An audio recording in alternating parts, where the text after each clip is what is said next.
Hoje teremos a segunda entrevista do ciclo de conversas do Brasil Profundo Artes Visuais. O nosso objetivo é propor novas soluções e iniciativas para resolver e discutir os problemas da sociedade brasileira, mas usando a arte como ferramenta. Hoje nós temos conosco a Marcela Bonfim. Olá, como é que vai? Satisfação estar aqui. Muito obrigado, a satisfação é nossa. A Marcela é artista visual, nascida em Jaú, no interior de São Paulo, e mora há 11 anos em Porto Velho, onde faz um trabalho de fotografia que registra as pessoas negras da Amazônia, além de outros trabalhos em música, poesia e teatro. Neste ano, em 2021, ela foi selecionada do Prêmio Pipa de Arte Contemporânea. E quem entrevistará a Marcela Bonfim hoje é a Cecília Fortes, que é gestora de artes visuais e pesquisadora de filosofia da arte da PUC-Rio. Oi, Eric. Oi, Marcela. Bom dia. Bom Então, vamos dia. lá. Na conversa de hoje, o foco vai ser em reconhecer a identidade negra na Amazônia, dando visibilidade para sua história. Propor iniciativas que contribuam para o fortalecimento da autoestima da comunidade negra local e a preservação da sua cultura, ressignificando dessa forma a presença de pessoas negras na região. A gente está aqui hoje com a Marcela Bonfim, artista paulista, que mora em Rondônia.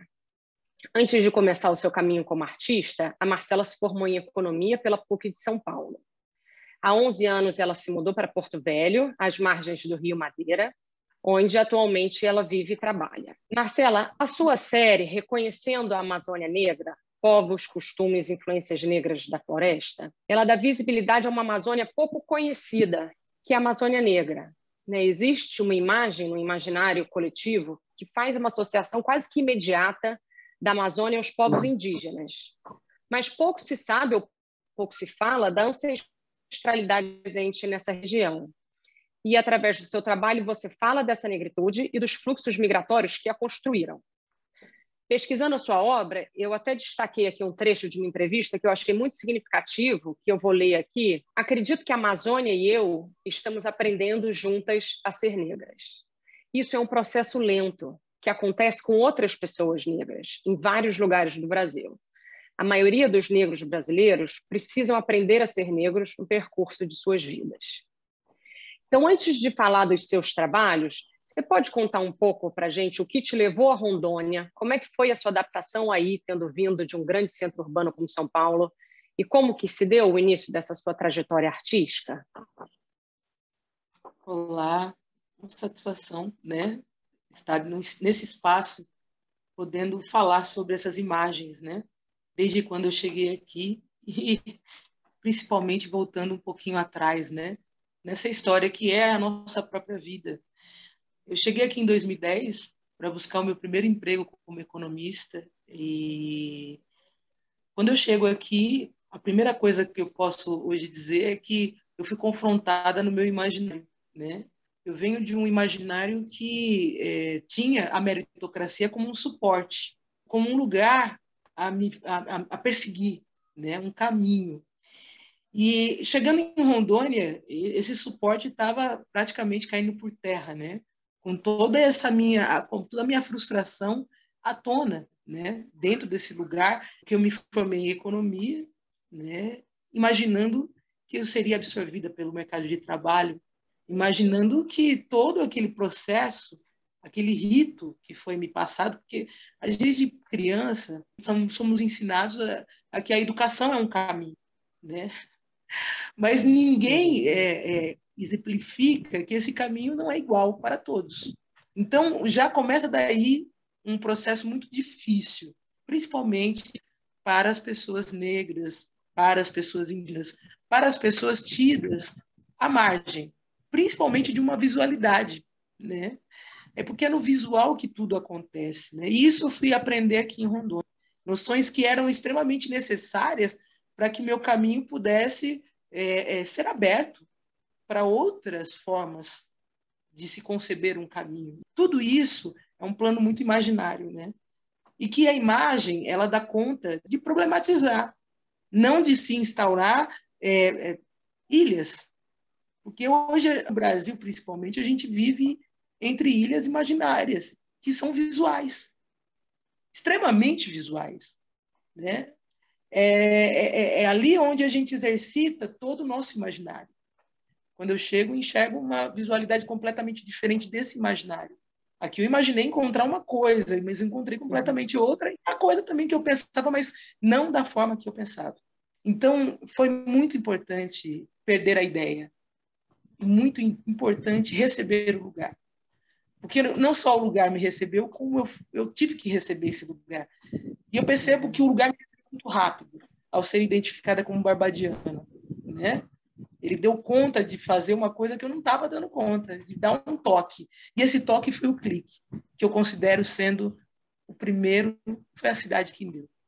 E Rondônia foi o lugar mais importante da minha vida, e ainda é, e eu acho que nunca vai deixar de ser. Onde eu comecei a entrar na imagem e entender que não é só paisagem, que a imagem ela tem um conteúdo muito específico, né? Como as Amazônias, dentro dessa imagem Amazônia, existem conteúdos específicos, muito contraditórios e belos por natureza, né?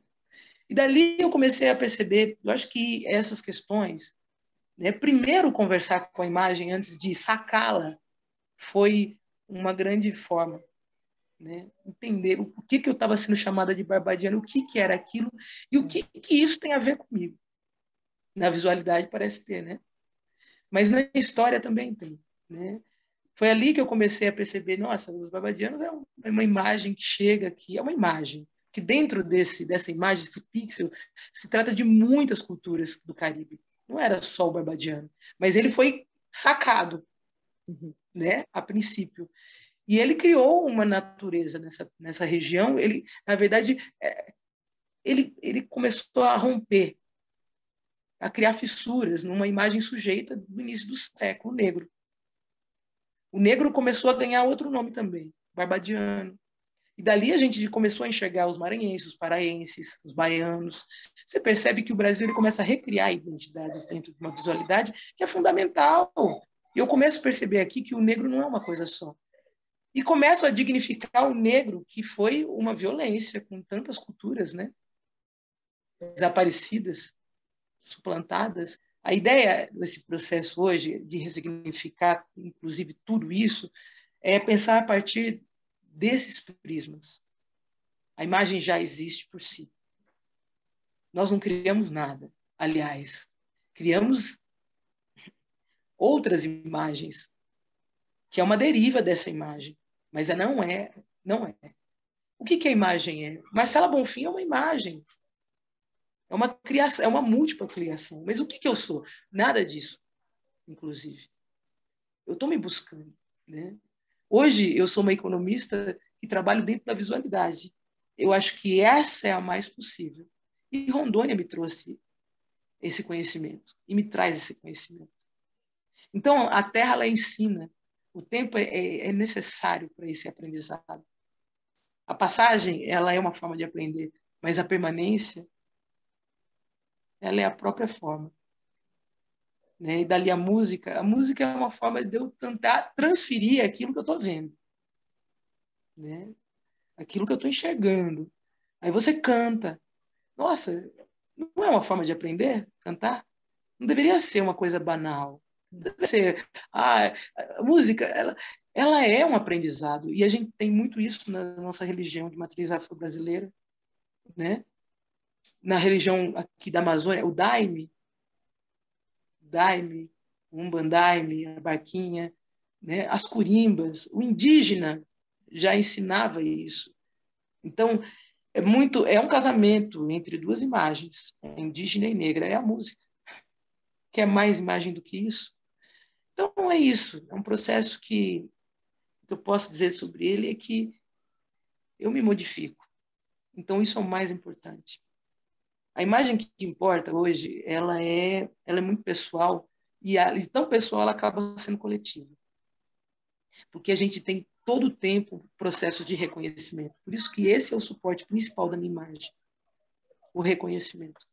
Né, você falando de quando você chegou aí, as pessoas perguntavam se você era barbadiana, e aí eu fiquei pensando, né, nessa ancestralidade negra, e que vem de muitos lugares, né, remanescentes quilombolas, migrantes, como você falou, do Norte e Nordeste, descendentes até de outros países do Caribe, e os afro-indígenas, né? A imagem de um afro-indígena ainda é uma coisa, às vezes, um pouco estranha. A gente pensa no indígena, a gente pensa no negro, mas essa combinação. E aí fiquei pensando também nos fluxos migratórios, né? Associados com atividades econômicas diferentes que aconteceram aí na região, seja ciclo da borracha, ciclo do ouro, construção da madeira mamoré, implantação de usinas, né? E tudo mais. Enfim, eu acho que foram muitas atividades que interferiram na região, trouxeram muitas pessoas de fora e que, como você falou hoje, agora são todas as pessoas daí. Isso conta muito também da história do nosso país, né? O Brasil é um país enorme, por N razões diferentes, composto por pessoas de diferentes origens e tudo mais. E, às vezes, a gente não pensa muito nisso, seja na Amazônia, seja no Nordeste, seja no Sudeste. Eu acho que isso é um ponto muito relevante. E até de você chegar aí e te fazerem essas perguntas, né, e você parar para pensar sobre isso.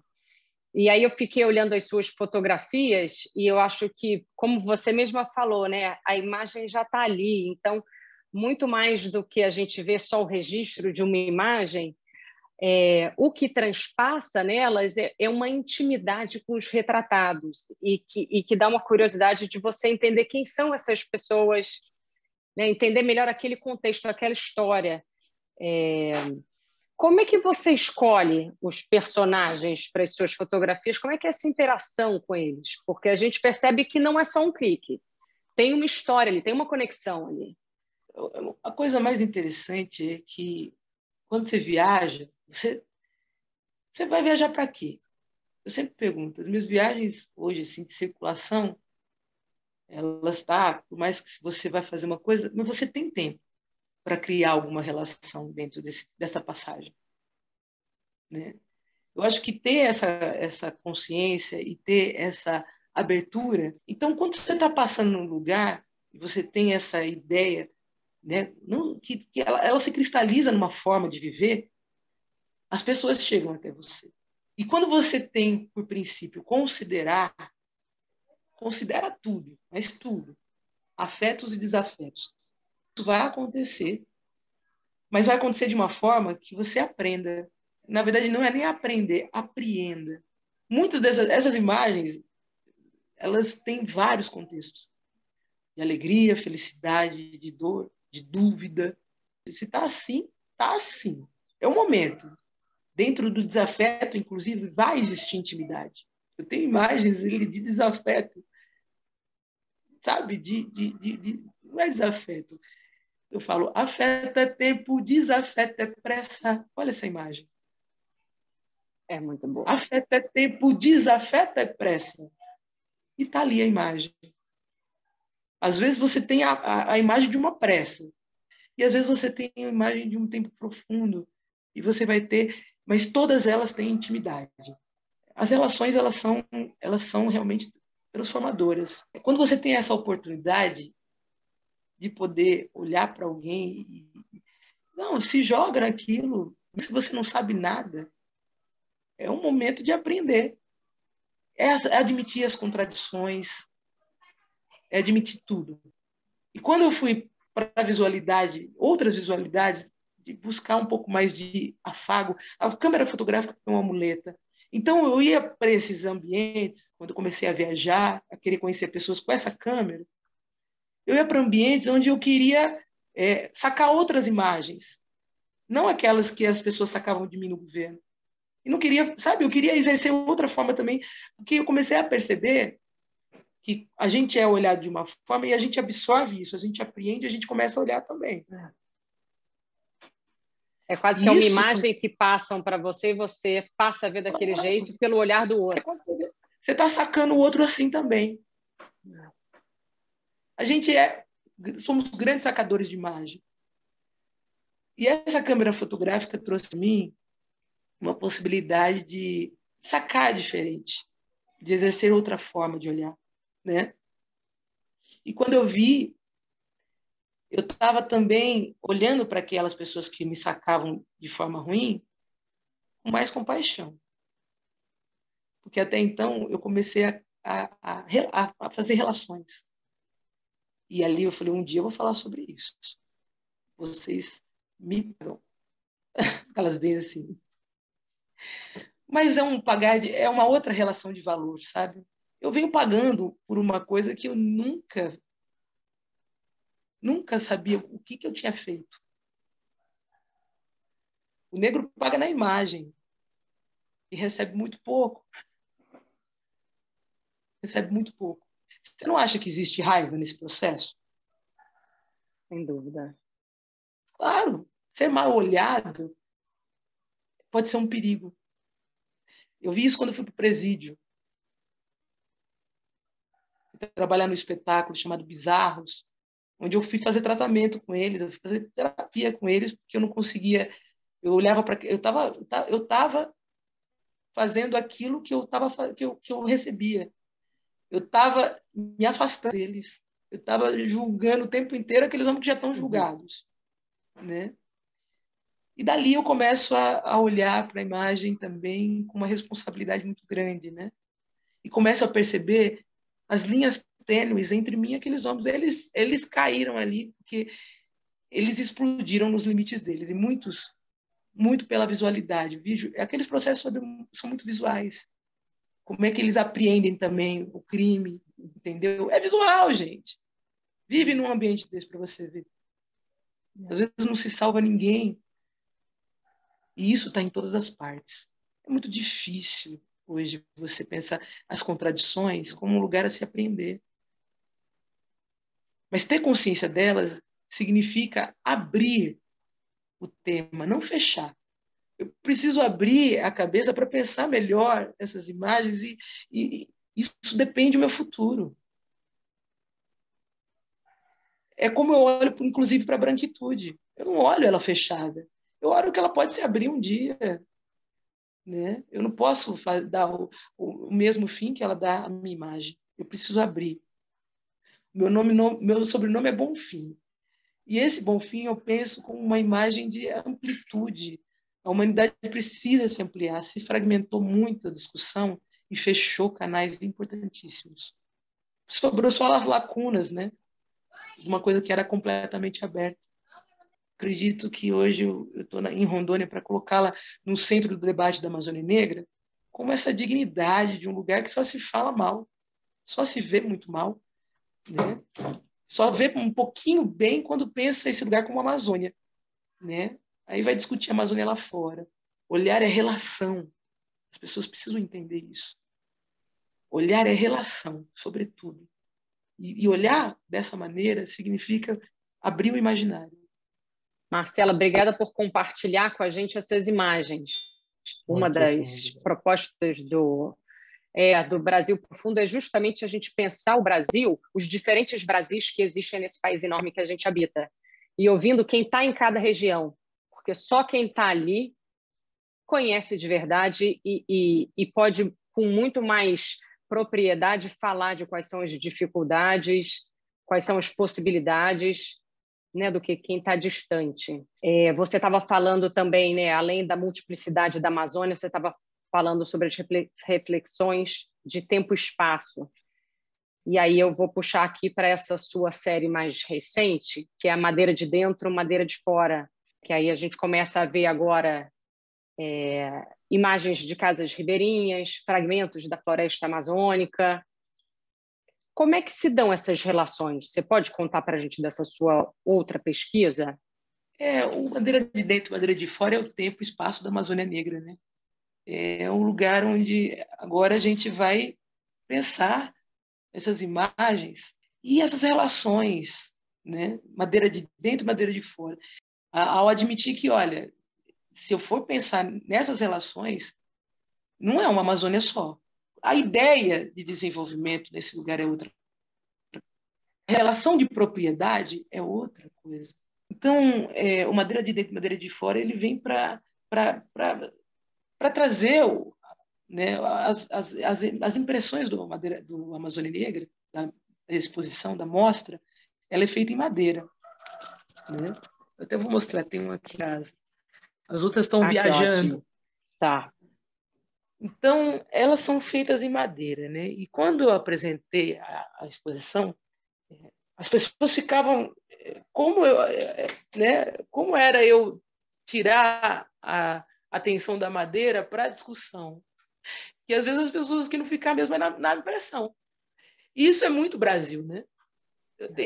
A impressão é todo lugar, todo mundo tem impressão, né? A opinião, mas ninguém quer ouvir o que há dentro. Essa aqui é uma imagem, ela está impressa em madeira, né? E a gente pode tocar, em qualquer lugar que você encontrar uma imagem dessa, você pode tocar, porque a madeira é para ser tocada. E quando eu desdobro essa madeira, né, ela exatamente no plano, né, da discussão, né, tá aqui, ó. Minha casa é de madeira. Eu vivo dentro da madeira, né? O rio que banha o meu quintal é o Rio Madeira, né? Então, o tempo inteiro criando essas relações. E como elas são importantes para quem habita o lado de dentro desses lugares, né? Ela não é um atrativo, ela é vida. E mesmo ela sendo minha casa, ela continua vivendo, ela vai criar outras coisas e recriar, né? É trazer ainda mais isso, Procópio, né? E ainda mais, né, quando a gente pensa, né, hoje a Amazônia, como a madeira ela é alvo desse desenvolvimento, né? E que desenvolvimento é esse, né?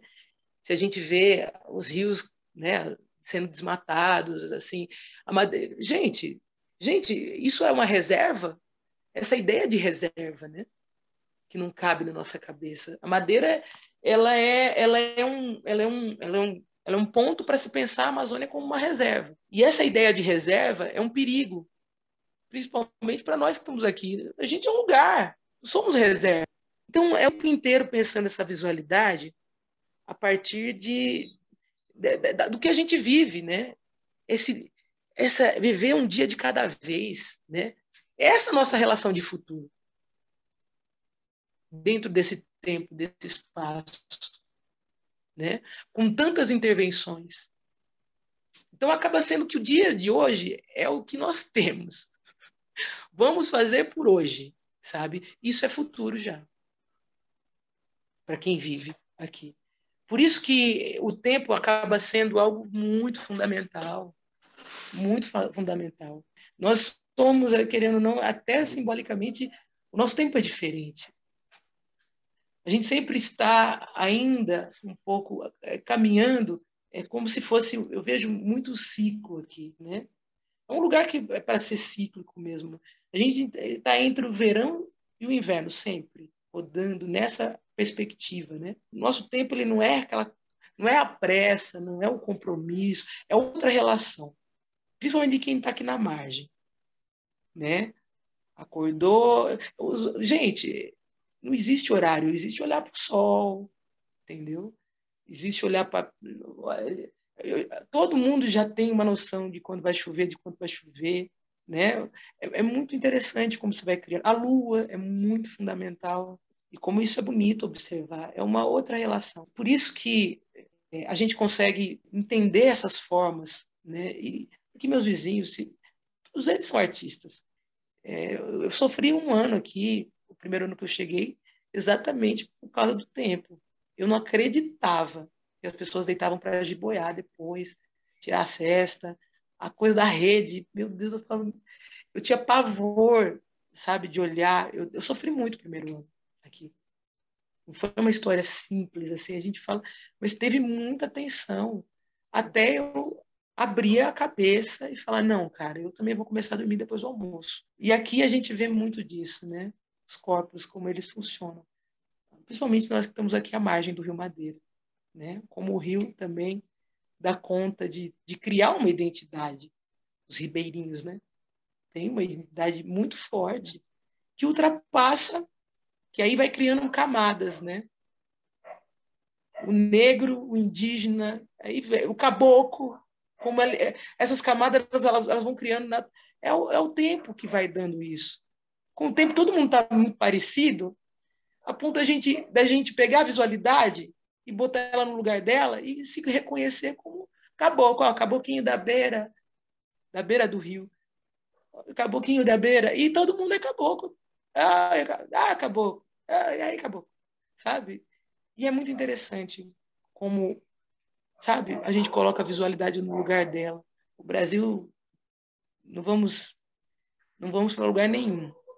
Esse desenvolvimento não vai para lugar nenhum sem reconhecer as identidades, que são múltiplas. Daí está essa questão do afro-indígena, né? Lá no Vale do Guaporé, você não sabe de quem que é a xixa. Se é do quilombo, se é do indígena, se é do colono boliviano. Olha, tem uma fronteira no meio ainda por cima. Então, assim, que não é fronteira, na verdade. Geograficamente, que é uma outra imagem, geografia, né? É uma coisa. Agora, ali não é.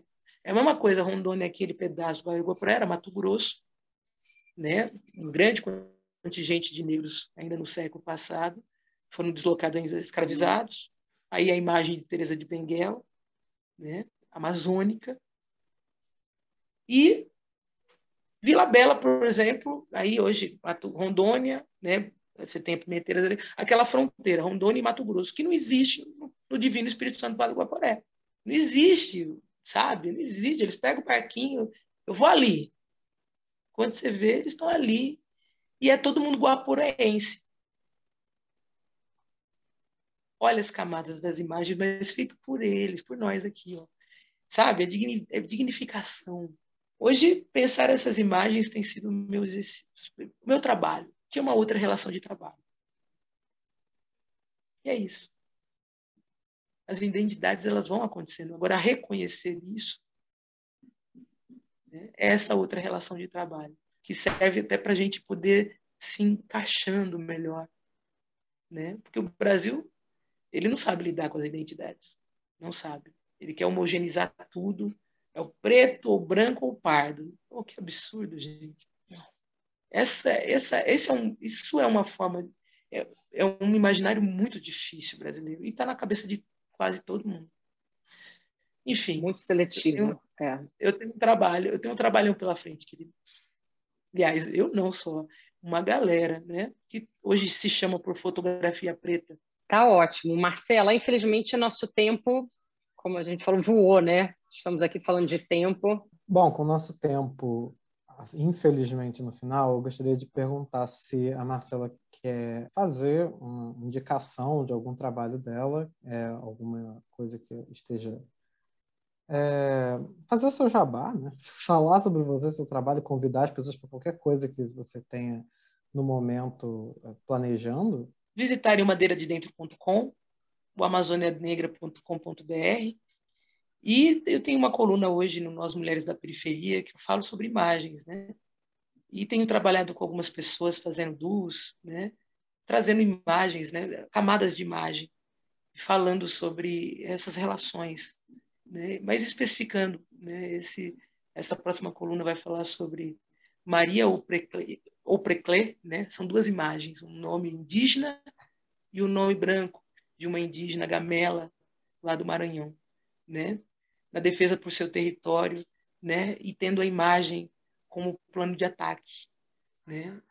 Desses processos que a gente vive hoje de desenvolvimento. Então, né? Que é um trabalho da Ana Mendes que fala sobre o pseudo-indígenas, que ganhou um prêmio na França recentemente, né? Em Arles, num programa de curadoria brasileira. Eu tive a oportunidade de indicar esse trabalho, né, e escrever sobre ele, sobre como a imagem ela é algo que é para ser tratada como vital. Se a gente pensar nas pessoas primeiro, eu acho que pode ser um caminho. É abrir a ideia. E é isso, né? Estamos sempre à disposição, agradecer o espaço. É importante sempre rememorar o espaço. E esse tempo de agora, que nós estamos aqui juntos, né, tecendo alguma coisa para o futuro. Axé. Muito obrigada, Marcela, por dar visibilidade para a Amazônia Negra, por contar para a gente um pouco mais dessa história, da sua história, da história da Amazônia. Foi um prazer ter você aqui com a gente. Muito obrigada. Foi um prazer, o prazer é com certeza nosso. E Dessa vez a gente fica por aqui na entrevista com a Marcela Bonfim. Falamos, ou melhor, ela falou, deu uma aula sobre as questões de visualidade, sobre os ensinamentos que a Terra traz e sobre a questão dos contextos, né? Como que as relações podem ser reinterpretadas através de outros olhares, né? E a abertura dos temas mais importantes. Com isso, a gente, infelizmente, fica por aqui e fiquem ligados para os próximos vídeos do projeto Brasil Profundo, Artes Visuais do IDEA Brasil.